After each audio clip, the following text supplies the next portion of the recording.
ಇನ್ನು ಕಾಂಗ್ರೆಸ್ ಪರ ಮತ ಚಲಾಯಿಸಿದಂಥ ಎಸ್ ಟಿ ಸೋಮಶೇಖರ್ ವಿರುದ್ಧ ಬಿಜೆಪಿ ಕೊತ ಅಂತಿದೆ. ಸಭೆ ನಡೆಸಿ ಸ್ಪೀಕರ್ಗೆ ದೂರು ಕೊಡೋದಕ್ಕೆ ತೀರ್ಮಾನಿಸಿದ್ದಾರೆ.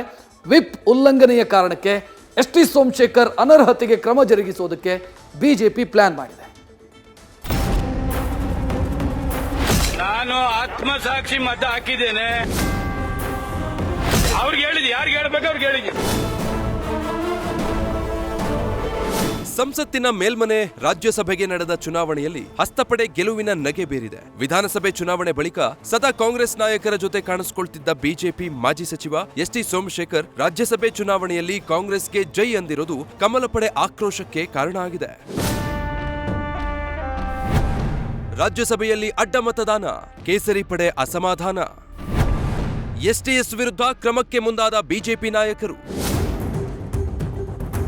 ರಾಜ್ಯಸಭೆ ಚುನಾವಣೆಯಲ್ಲಿ ವಿಪ್ ಉಲ್ಲಂಘಿಸಿ ಕಾಂಗ್ರೆಸ್ ಪರ ಮತದಾನ ಮಾಡಿದ ಯಶವಂತಪುರ ಶಾಸಕ ಎಸ್ ಟಿ ಸೋಮಶೇಖರ್ ವಿರುದ್ಧ ಬಿಜೆಪಿ ನಾಯಕರು ಆಕ್ರೋಶ ವ್ಯಕ್ತಪಡಿಸಿದ್ದಾರೆ. ಅಭಿವೃದ್ಧಿಗೆ ನನ್ನ ಮತ ಎಂದಿರೋ ಸೋಮಶೇಖರ್ ಮಾತಿನಿಂದ ದೋಸ್ತಿ ಪಡೆ ಕಂಗಾಲಾಗಿದೆ. ಪಕ್ಷದ ನಿಯಮ ಉಲ್ಲಂಘಿಸಿರೋ ಸೋಮಶೇಖರ್ ವಿರುದ್ಧ ಬಿಜೆಪಿ ಕ್ರಮಕ್ಕೆ ಮುಂದಾಗಿದೆ. ಸೋಮಶೇಖರ್ ಹಾಗೂ ಶಿವರಾಮ್ ಹೆಬ್ಬಾರ್ ವಿರುದ್ಧ ಕ್ರಮ ನಿಶ್ಚಿತ ಅಂತ ಬಿಜೆಪಿ ಮುಖ್ಯ ಸಚೇತಕ ದೊಡ್ಡನಗೌಡ ಪಾಟೀಲ್ ಹೇಳಿದ್ದಾರೆ. ಏನು ಮಾಡಬೇಕು ಅನ್ನೋದ್ರ ಬಗ್ಗೆ ಈ ಸದ ತೀರ್ಮಾನ ಮಾಡ್ತಾ ಇದ್ದಾರೆ. ಯಾರು ಅಡ್ಡ ಮತದಾನ ಮಾಡ್ತಾರೆ ಅದು ಖಂಡಿತವಾಗಿ ಪಕ್ಷದ ವಿಪ್ಪನ್ನು ಉಲ್ಲಂಘನೆ ಮಾಡಬೇಕಾಗ್ತದೆ. ಅದ್ರ ಬಗ್ಗೆ ಏನು ಮಾಡಬೇಕು ಅನ್ನೋದ್ರ ಬಗ್ಗೆ ಈಗ ತೀರ್ಮಾನ ಮಾಡ್ತಾರೆ. ಅವರಿಗೆ ನಾವು ಡಿಸ್ಕ್ವಾಲಿಫಿಕೇಷನ್ಗೆ ಬರಿತೀವಿ, ಅದೇನು ಪ್ರಶ್ನೆ ಅಲ್ಲ. ಎಸ್ ಟಿ ಸೋಮಶೇಖರ್ ನಡೆ ಕುರಿತು ಬಿಜೆಪಿ ನಾಯಕರ ಸಭೆ.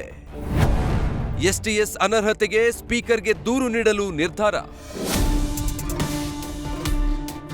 ಸೋಮಶೇಖರ್ ಅಡ್ಡ ಮತದಾನದಿಂದ ಆಕ್ರೋಶಗೊಂಡಿರೋ ಬಿಜೆಪಿ ನಾಯಕರು ಇವತ್ತು ವಿಧಾನಸೌಧದ ಆರ್ ಅಶೋಕ್ ಕೊಠಡಿಯಲ್ಲಿ ಸಭೆ ನಡೆಸಿ ಎಸ್ ಟಿ ಸೋಮಶೇಖರ್ ಅನರ್ಹತೆ ಮಾಡುವಂತೆ ಸ್ಪೀಕರ್ ಖಾದರ್ಗೆ ದೂರು ನೀಡಲು ನಿರ್ಧರಿಸಿದ್ದಾರೆ.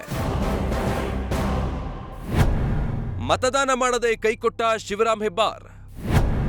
ಕಾಂಗ್ರೆಸ್ ಜೊತೆ ಕೈ ಜೋಡಿಸಿ ಮತದಾನಕ್ಕೆ ಗೈರು.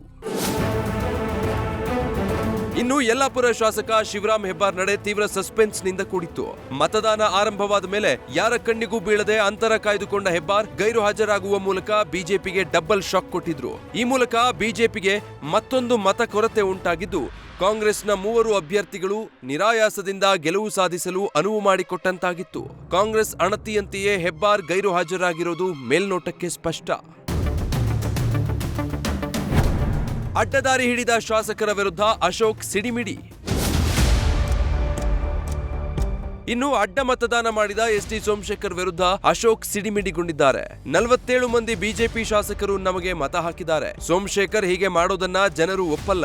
ಎಸ್ಟಿಎಸ್ ವಿರುದ್ಧ ಕಾನೂನು ಹೋರಾಟ ಮಾಡ್ತೀವಿ ಅಂತ ಗುಡುಗಿದ್ದಾರೆ. ನಾವು ಮಾತಾಡಿದಾಗ ಫೋನ್ ಮಾಡೋರು, ಇಲ್ಲ ಬರ್ತೀರಿ, ಪಾರ್ಟಿಗೆ ದ್ರೋಹ ಬಗ್ಗೆ ಅಲ್ಲ, ತಾಯಿಗೆ ದ್ರೋಹ ಬಗ್ದಂಗೆ ನಾವು ಮೋಸ ಮಾಡಲ್ಲ, ಆ ಥರದ ವ್ಯಕ್ತಿಗಳಲ್ಲ ನಾವು ಅಂತ ಎಲ್ಲ ಹೇಳಿದರು. ಮೊನ್ನೆನೂ ಸೋಮಶೇಖರ್ ಮಾತಾಡಿದಾಗೂ ಕೂಡ ಹೇಳಿದರು, ನಾವು ಯಾವುದೇ ಕಾರಣಕ್ಕೂ ಮೋಸ ಮಾಡಲ್ಲ, ಹಂಗೇನ ಮಾಡೋದಿದ್ರೆ ನಿಮ್ಗೆ ಹೇಳ್ತೀನಿ ಅಂತ ಎಲ್ಲ ಹೇಳಿದರು. ಒಂದು ರೀತಿ ನನಗಂತ ಇದೆ, ಅವರು ರಾಜಕೀಯದ ಆತ್ಮಹತ್ಯೆ ಮಾಡ್ಕೊಂಡಿದ್ದಾರೆ ಅಂತ ಅನ್ಸುತ್ತೆ. ಒಂದು ರೀತಿ ರಾಜಕೀಯದ ಅಂತ್ಯವನ್ನು ಅವರೇ ಆಡ್ಕೊಂಡಿದ್ದಾರೆ. ಮೊನ್ನೆ ತಾನೇ ಅವರನ್ನು ಎಲೆಕ್ಟ್ ಮಾಡಿ BJP ಸಿಂಬಲಲ್ಲಿ ಅವ್ರನ್ನ ಎಲೆಕ್ಟ್ ಮಾಡಿ ಇನ್ನೂ 9 ತಿಂಗಳಾಗಿಲ್ಲ. 9 ತಿಂಗಳಲ್ಲೇ ಈ ಥರ ಪಕ್ಷಾಂತರ ಮಾಡೋ ಅಂಥದ್ದು ಅಲ್ಲಿನ ಜನ ನೋಡ್ತಾ ಇದ್ದಾರೆ. ಶಾಸಕ ಎಸ್ ಟಿ ಸೋಮಶೇಖರ್ ವಿರುದ್ಧ ಬಿಜೆಪಿ ಆಕ್ರೋಶ.